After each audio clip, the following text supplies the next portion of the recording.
જય શ્રી કૃષ્ણ મિત્રો, હું ભાવિકા આપનું સ્વાગત કરું છું હરિદર્શન ચેનલમાં. મિત્રો, આજે આપણે જાણીશું 16 સોમવારની વાર્તા. તો ચાલો શરૂઆત કરીએ આજના વિડીયોની. આ વ્રત શ્રાવણ માસના પહેલા સોમવારથી શરૂ કરવું અને 16 સોમવાર સુધી આ વ્રત કરી મહાદેવજીના મંદિરે જવું. ત્યાં શિવ પાર્વતીજીની પૂજા કરવી, એકટાણું કરવું અને મહાદેવજીની વાર્તા સાંભળવી. વાર્તા સાંભળતી વખતે હાથમાં ચોખા રાખવા અને હુંકારો દેવાને બદલે મહાદેવજી મહાદેવજી એમ કહેવું. શિવજી અને પાર્વતીજી કૈલાશમાં બેઠા છે અને બેઠા બેઠા ચોપાટ રમે છે.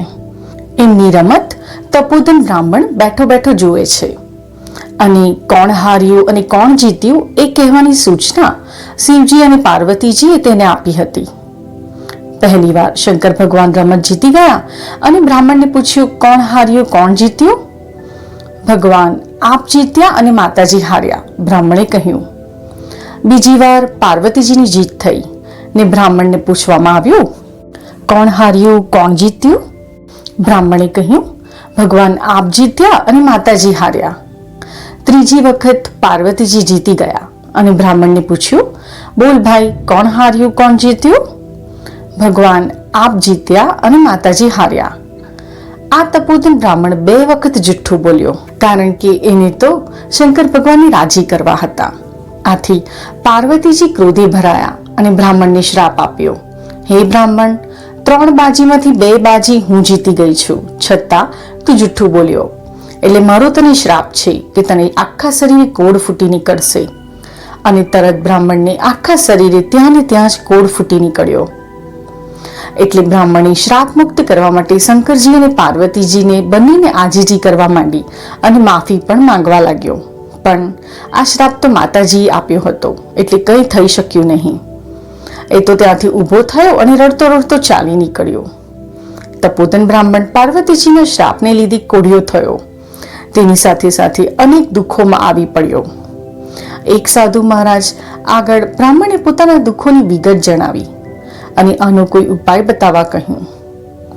સાધુ મહારાજે શિવજીની ખરા દિલથી તપસ્યા કરવાની સલાહ આપી.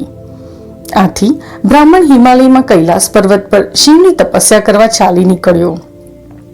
તે જતો હતો ત્યાં બદામી રંગની એક ગાય મળી. એને બ્રાહ્મણને ઊભો રાખ્યો અને પૂછ્યું, હે તપોધન ભાઈ, તમે રડો છો કેમ અને આમ રડતા રડતા ક્યાં જાઓ છો? આથી બ્રાહ્મણે માંડીને વાત કરી. આ સાંભળી ગાય બોલી, ભાઈ, હું પણ દુઃખી છું. મારા આંચળ દૂધથી ફાટાફાટ થાય છે અને કોઈ દોહતું નથી અને મારા વાછરડા મને ધાવતા પણ નથી. માટે મારા પાપનું નિવારણ પણ પૂછતા આવજો. સારું, એમ કહી એ તો આગળ વધ્યો. ત્યાંથી થોડીક આગળ ગયો ત્યાં એક ઘેરા બદામી રંગનો ઘોડો મળ્યો. ઘોડો પણ દુઃખી હતો. એને બ્રાહ્મણને પૂછ્યું, હે વિપ્રદેવ, તમે આમ રડતા રડતા ક્યાં ચાલ્યા? અને બ્રાહ્મણે ઘોડાની બધી માંડીને વાત કહી સંભળાવી. એટલે ઘોડો બોલ્યો, અરે ભાઈ, હું આટલો બધો રૂપાળો અને કદાવર છું, છતાં કોઈ મારી ઉપર સવારી જ કરતું નથી. તો મારા પાપનું નિવારણ પૂછતા આવજો. ભલે, એમ કહીને બ્રાહ્મણ આગળ વધ્યો. થોડીક દૂર ગયો ત્યાં રસ્તામાં એક ઘટાદાર આંબો આવ્યો. આંબા ઉપર કેરીના લૂમખા બાજેલા છે. બ્રાહ્મણ થાક ખાવા માટે આંબાના ઝાડ નીચે બેઠો. આંબાના ઝાડે પણ બ્રાહ્મણને એ જ સવાલ પૂછ્યો અને બ્રાહ્મણે પણ એ જ જવાબ આપ્યો. ત્યારે આંબાએ કહ્યું, હે ભાઈ, મારા ઝાડ પર આવી સરસ મજાની કેરીઓ લાગેલી છે, પરંતુ કોઈ પણ માણસ એક પણ કેરી તોડીને ખાતું નથી. તો મારા પાપનું નિવારણ પણ પૂછતા આવજો. થોડીક વારમાં બ્રાહ્મણનો થાક ઉતરી ગયો, એટલે ભલે કહીને તે આગળ ચાલતો થયો. થોડીક દૂર ગયો ત્યાં એક તળાવ આવ્યું. આ તળાવમાં એક મગર રહેતો હતો. મગરે આવીને બ્રાહ્મણને એ જ સવાલ પૂછ્યો અને બ્રાહ્મણે પણ એનો એ જ જવાબ આપ્યો. ત્યારે મગરે કહ્યું, ભાઈ, હું તળાવમાં રહું છું, છતાં મારા આખા દેહમાં બળતરા થાય છે. તો મારા પાપનું નિવારણ પણ પૂછતા આવજો. ભલે, કહી બ્રાહ્મણ આગળ વધ્યો અને હિમાલયમાં કૈલાસ પર્વત ઉપર આવીને એક ઝાડની નીચે તપ કરવા બેસી ગયો. બ્રાહ્મણના તપથી મહાદેવજી પ્રસન્ન થયા અને પૂછ્યું, બોલ ભાઈ, તારી શી ઈચ્છા છે? ભગવાન, મને માતાજીના શ્રાપમાંથી ઉગારો અને મારો કોઢ મટાડી દો. ભાઈ, આની માટે એક જ રસ્તો છે અને તે એ છે કે જો તું 16 સોમવારનું વ્રત કરે તો તારો કોઢ મટી જાય. ભગવાન, મારે આ વ્રત કેવી રીતે કરવું? જો સાંભળ, આ વ્રતની શરૂઆત શ્રાવણ માસના પહેલા સોમવારથી થાય છે અને 16 સોમવાર સુધી કરવામાં આવે છે. દર સોમવારે સવારમાં વહેલા ઉઠી નાહી ધોઈ 4 દોરાને ભેગા કરીને થોડા થોડા અંતરે એક એક કરીને 4 ગાંઠ વાળવાની છે. ત્યાર પછી એ દોરો ગળામાં પહેરી લેવાનો હોય છે. પછી મહાદેવજીના દર્શન કરવાના. દર સોમવારે એકટાણું કરવાનું. આમ શ્રાવણ, ભાદરવો, આસો અને કારતક માસનો છેલ્લો સોમવાર આવે તે 16મો સોમવાર થાય ત્યાં સુધી સોમવાર કરવાના. 16મા સોમવારને દિવસે 4.5 શેર ઘઉંના લોટના લાડવા બનાવવાના. એમાં 1.25 શેર ઘી અને 1.25 શેર ગોળ નાખવાનો. આ જે લાડુ બન્યા હોય એના 4 ભાગ પાડવાના. આ 4 ભાગમાંથી એક ભાગના લાડુ મંદિરના પૂજારીને આપજે, બીજો ભાગ રમતા બાળકોને આપજે, ત્રીજો ભાગ ગાયોના ગોવાળને આપજે અને ચોથા ભાગનો લાડુ ભાંગીને એક ભાગ વ્રત કરનારે લેવાનો. આમ કરતા પણ જો લાડુ વધે તો એને જમીનમાં દાટી દેજે. આવી રીતે વ્રતનું ઉજવણું કરવાનું.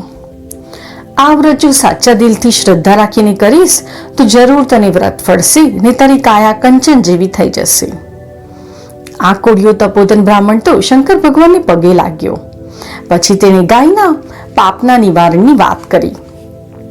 ત્યારે શંકર ભગવાને જવાબ આપ્યો, ભાઈ, એ ગાય આગલા ભવમાં એક સ્ત્રી હતી.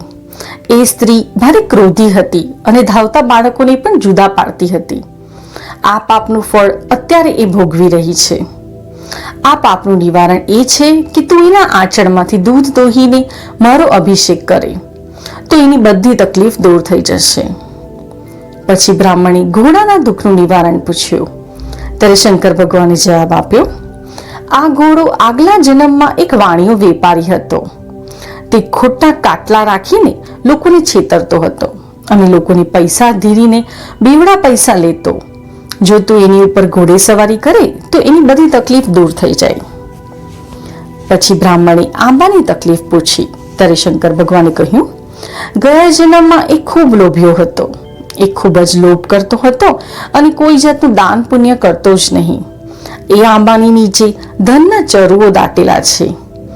એ કાઢીને જો તું એ ધન સત્કારમાં વાપરે તો એની બધી જ મુશ્કેલીઓ દૂર થઈ જશે.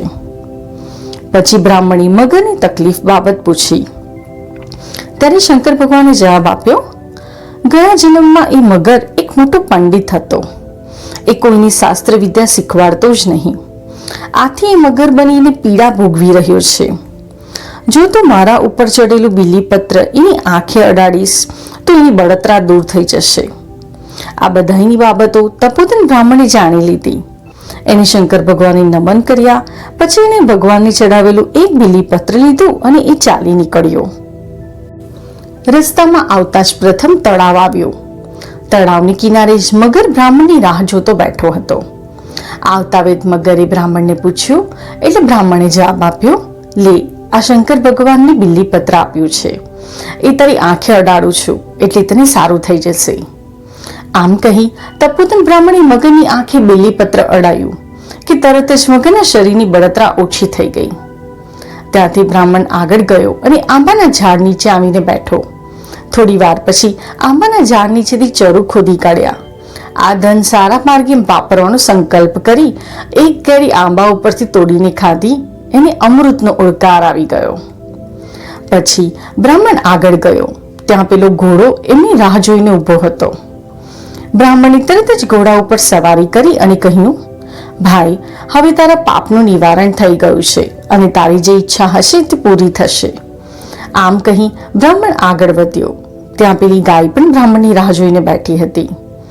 બ્રાહ્મણે ગાયને બધી વાત કરી અને પછી ગાયને દોહીને તેનું દૂધ એક વાસણમાં એકઠું કરી શંકર ભગવાનનું નામ લઈ દૂધ વડે અભિષેક કર્યો.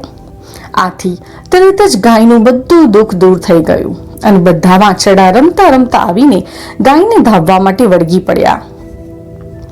અને બ્રાહ્મણ આગળ વધ્યો.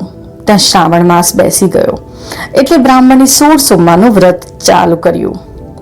જોતજોતામાં 4 મહિના પૂરા થઈ ગયા અને કારતક મહિનાના છેલ્લા સોમવારે ઉજવણું કર્યું. ત્યાં તો બ્રાહ્મણના શરીરનો કોડ સંપૂર્ણપણે મટી ગયો. એનું શરીર રાજકુમાર જેવું થઈ ગયું.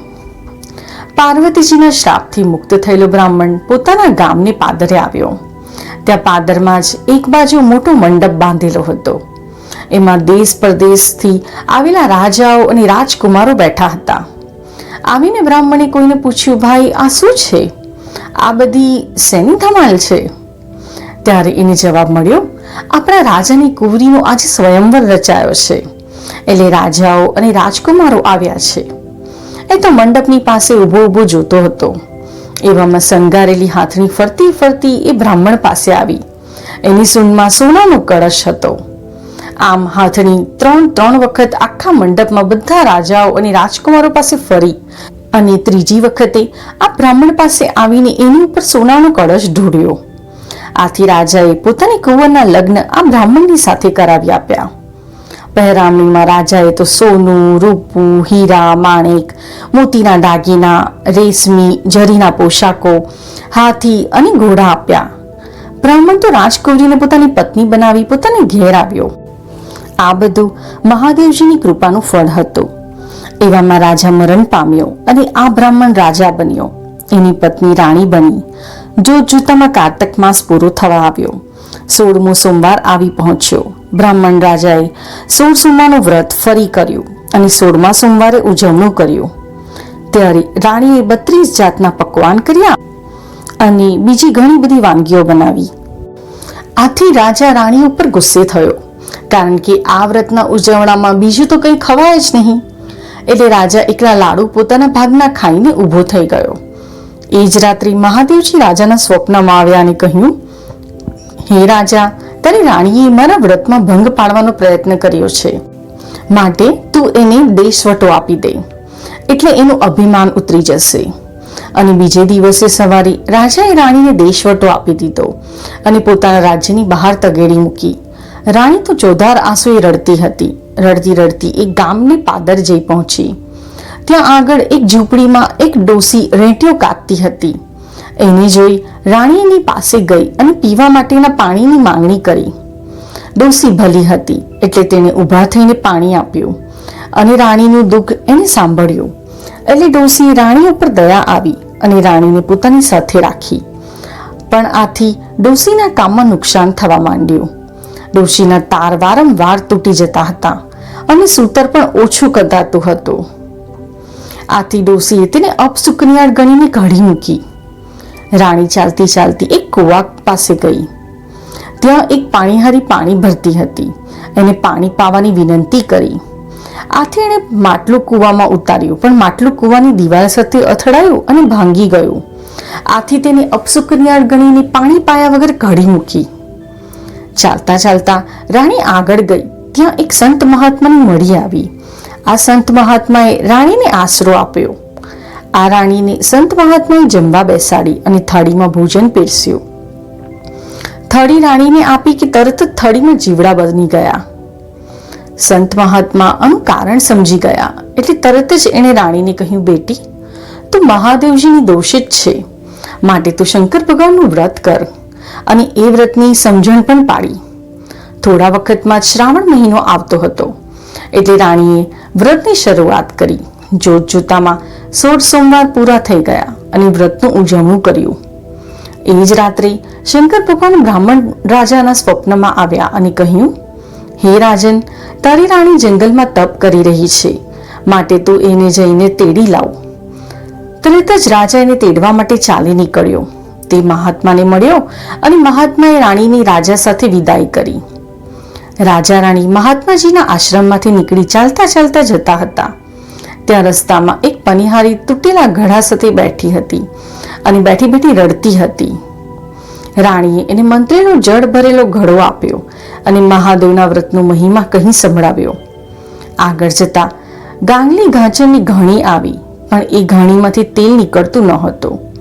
રાણીએ આ વાત જાણી અને ઘાણી ઉપર પવિત્ર જળનો છંટકાવ કર્યો એટલે તરત જ ઘાણીમાંથી તેલ નીકળવા માંડ્યું. ગાંગલી ગાંચણ રાજી થઈ ગઈ. એને પણ રાણીએ મહાદેવજીના વ્રતનો મહિમા સમજાવ્યો. આગળ જતા રસ્તામાં માલણની એક ઝૂંપડી આવી.